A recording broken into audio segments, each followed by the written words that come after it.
Vakorose, chitsauko chokutanga. Pauro mupostori waKristu Jesu nokuda kwaMwari naTimoti hama yedu, kuhama tsvene uye dzakatendeka dziri muna Kristu paKorose. Nyasha norugare zvinobva kuna Mwari Baba ngazvive nemi. Tinogara tichivonga Mwari Baba vaIshe wedu Jesu Kristu patinokunyengetererai, nokuti takanzwa nezvokutenda kwenyu muna Kristu Jesu, uye nezvorudo rwamunarwo kuvatsvene vose. Kutenda norudo zvinobva patariro yamakachengeterwa kudenga, uye iyo yamakatonzwa nezvayo mushoko rezvokwadi, iro vhangeri rakasvika kwamuri. Munyika yose vhangeri iri riri kubereka zvibereko uye richikura sezvarakanga richiita pakati penyu kubvira pazuva ramakarinzwa uye makanzwisisa nyasha dzaMwari muzvokwadi yose. Makazvidzidza kubva kuna Epafrodhitasi, muranda pamwe chete nesu anodikanwa, mushumiri akatendeka waKristu nokuda kwedu, uye akatiudzawo nezvorudo rwenyu mumweya. Nokuda kwaizvozvi, kubvira pazuva ratakanzwa nezvenyu, hatina kurega kukunyengetererai, tichikumbira Mwari kuti akuzadzei nokuziva kuda kwake kubudikidza nouchenjeri hwose hwomweya uye nokunzwisisa.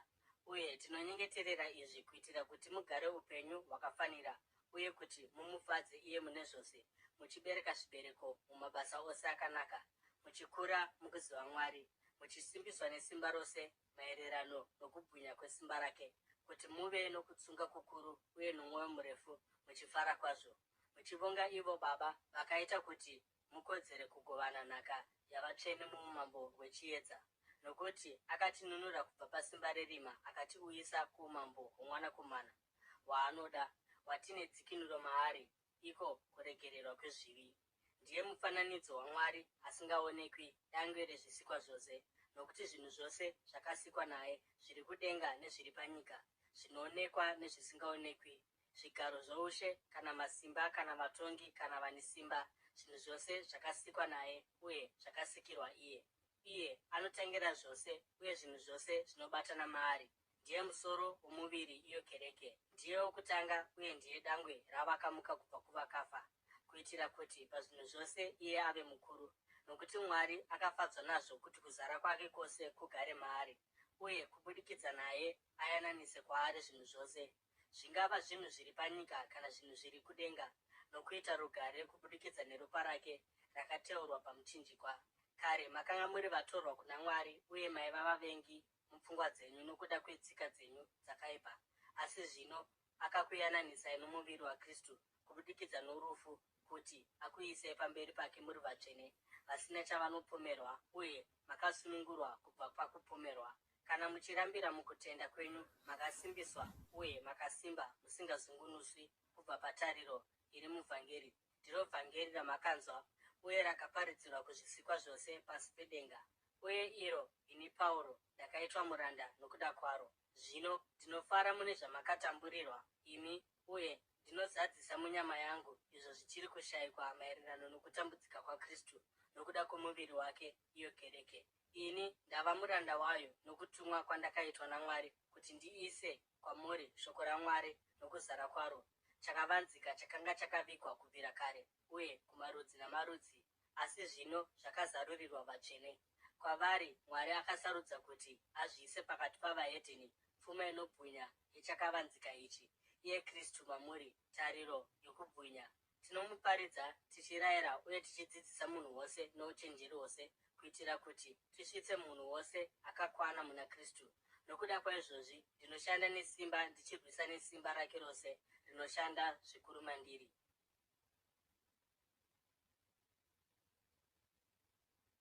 Vakorose, chitsauko chechipiri. Ndinoda kuti muzive kuti ndiri kurwa sei pamusoro penyu nepaavo vari paRaodhikea, navose vasina kuonana neni pachangu.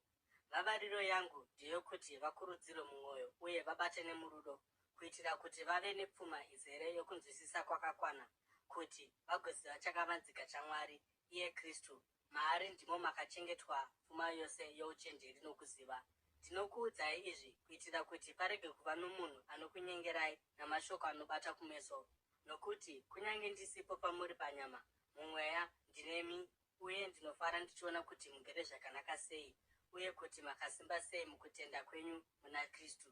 Saka zvino, sezvamakagamuchira Kristu Jesu saShe, rambai muchifamba maari, mune midzi uye makavakwa maari, makasimbiswa mukutenda sezvamakadzidziswa, uye muzere nokuvonga.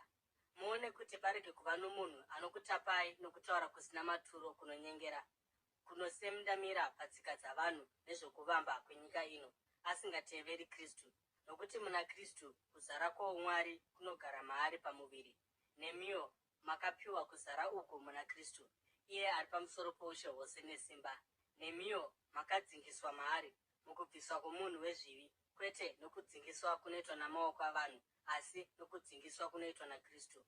Makavigwa pamwe chete mukubhabhatidzwa, uye mukamutswa pamwe chete naye nokutenda kwenyu musimba raMwari, akamumutsa kubva kuvakafa. Pamakanga makafa muzvivi zvenyu uye nokusadzingiswa kwomunhu wenyu wekare, Mwari akakuitai vapenyu muna Kristu.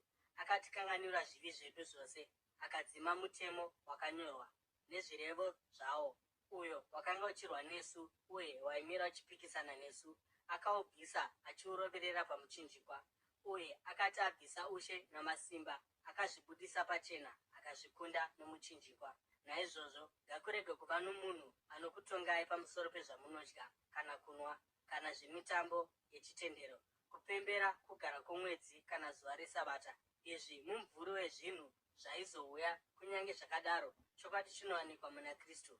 Musarega munhu upi zvake anofarira kuzvininipisa kwenhema uye kunamata vatumwa achikutorerai mubayiro wenyu. Munhu akadaro anorondedzera zvikuru pamusoro pezvaakaona, uye nokufunga kwake kwenyama anozvikudza pasina. Akarasika kubva pamusoro, uyo kubva pauri muviri wose wakasimbiswa uye wakabatanidzwa pamwe chete nemitezo yawo namarunda, unokura sezvinoda Mwari. Sezvo makafa pamwe chete naKristu kune mitemo yenyika ino, seiko muchiita kunge muchiri vayo, muchizviisa pasi pemitemo yayo inoti, usabata, usaravira, usagunzva. Izvi zvose zvichaparadzwa nokubata kwazvo, nokuti zvakavakwa pamirayiro yavanhu nokudzidzisa kwavanhu. Zviro kwazvo mitemo yakadai inoita seino uchenjeri nokunamata kwavo kwokuzvipa, kuzvininipisa kwavo kwenhema uye nokurwadzisa kwavo muviri, asi zvisingagoni kudzivisa kuchiva kwomuviri.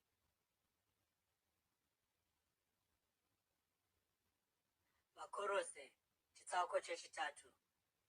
Sezvo zvino makamutswa pamwe chete naKristu, isai mwoyo yenyu pazvinhu zviri kumusoro, uko kugere Kristu kuruoko rworudyi rwaMwari. Isai pfungwa dzenyu pazvinhu zviri kumusoro, kwete pazvinhu zvenyika, nokuti makafa uye upenyu hwenyu hwakavigwa zvino naKristu muna Mwari. Panoonekwa Kristu, iye upenyu hwenyu, ipapo nemiwo muchaonekwa pamwe chete naye mukubwinya. Naizvozvo urayai zvose zvenyu zvenyika zvinoti upombwe netsvina nokusachena nokuchiva nokuda zvakaipa uye kukara, ndiko kunamata zvifananidzo.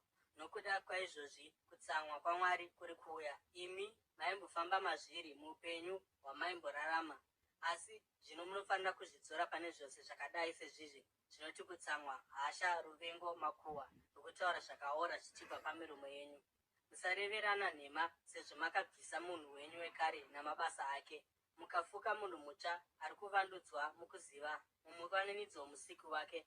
Apa hapachina muGiriki kana muJudha, kudzingiswa kana kusadzingiswa, mutorwa kana muSitia, nhapwa kana akasununguka, asi Kristu ndiye zvose uye ari mune zvose. Naizvozvo, savasanangurwa vaMwari vatsvene uye vanodikanwa kwazvo, zvifukidzei netsitsi nounyoro nokuzvininipisa nokupfava uye nomwoyo murefu. Munzwirane tsitsi uye mukanganwirane pamhosva ipi zvayo yamunenge matadzirana. Mukanganwire sezvamakakanganirwa naShe. Uye pazvinhu zvose izvi fukai rudo runokusanganidzai pamwe chete muhumwe hwakakwana. Rugare rwaKristu ngarutonge mumwoyo yenyu, sezvo senhengo dzomuviri mumwe makadanirwa kurugare, uye munofanira kuvonga. Shoko raKristu ngarigare zvakakwana mamuri pamunenge muchidzidzisana, muchirayirana nouchenjeri hwose, uye muchiimba mapisarema, dzimbo nenziyo dzomweya, muchivonga Mwari mumwoyo yenyu.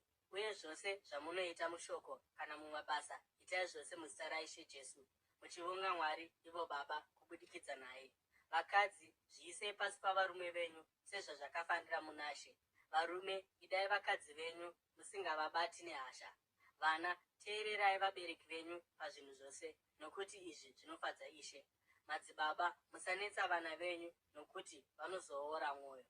Varanda, teererai vatenzi venyu vapanyika muzvinhu zvose, uye muzviite, kwete kuti vakuonei chete uye kuti mudikanwe navo, asi nokutendeka kwomwoyo uye nokutya Ishe. Zvose zvamunoita, itai zvose nomwoyo wose, savanhu vanoshandira Ishe, kwete munhu, sezvo muchiziva kuti muchagamuchira nhaka kubva kuna She somubayiro. NdiIshe Kristu wamunoshumira. Ani naani anoita zvakaipa achatsiviwa nokuda kwezvakaipa zvake, uye hapana kutsaura vanhu.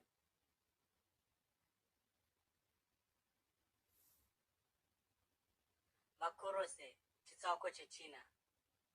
Vatenzi, ipai varanda venyu zvinhu zvakanaka uye zvakaenzana, nokuti munozviziva kuti nemiwo muna vatenzi kudenga. Muzvipire pakunyengetera makanyatsorinda uye muchivonga, uye mutinyengetererewo kuti Mwari azarure mukova weshoko redu, kuitira kuti tigoparidza chakavanzika chaKristu, icho chandakasungirwa. Nyengeterai kuti ndigone kuparidza zvakajeka sezvandinofanira. Muve vakachenjera pamafambiro enyu kuna vari kunze. Mungwarire nguva yenyu, kutaura kwenyu ngakugare kwakazara nenyasha nguva dzose, kwakarungwa nomunyu, kuitira kuti muzive mapinduriro amunoita vanhu vose. Tikikasi achakuudzai mashoko ose pamusoro pangu, iye hama inodikanwa kwazvo, mushumiri akatendeka nomushandi pamwe chete neni muna She. Ndiri kumutuma kwamuri nechinangwa ichi kuti muzive zvatiri, uye kuti akurudzire mwoyo yenyu. Ari kuuya pamwe chete naOnesimasi, hama yedu yakatendeka uye inodikanwa, anova mumwe wenyu. Vachakuudzai zvose zviri kuitika kuno.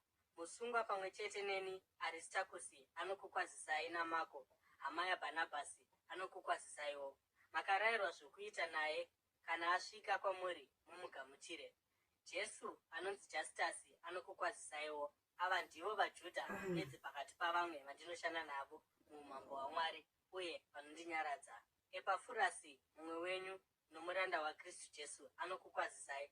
Anogara achirwa muminyengetero nokuda kwenyu, kuti mumire makasimba mukuda kwose kwaMwari, makura uye muzere nokuziva. Ndinomupupurira kuti anokushandirai nesimba pamwe chete naavo vari paRaodhikea napaHirapori. Shamwari yedu inodikanwa Ruka, chiremba, naDhemasi vanokukwazisai. Ndikwazisirei hama dziri paRaodhikea naNimufa nekereke iri mumba make. Mushure mokuverengwa kwetsamba kwamuri, muone kuti yaverengwawo mukereke yeRaodhikea, uye kuti nemiwo muverenge tsamba inobva kuRaodhikea. Muudze Akipasi kuti, ona kuti wapedza basa rawakagamuchira muna She. Ini Pauro ndanyora kwaziso iyi noruoko rwangu pachangu. Rangarirai ngetani dzangu. Nyasha ngadzive nemi.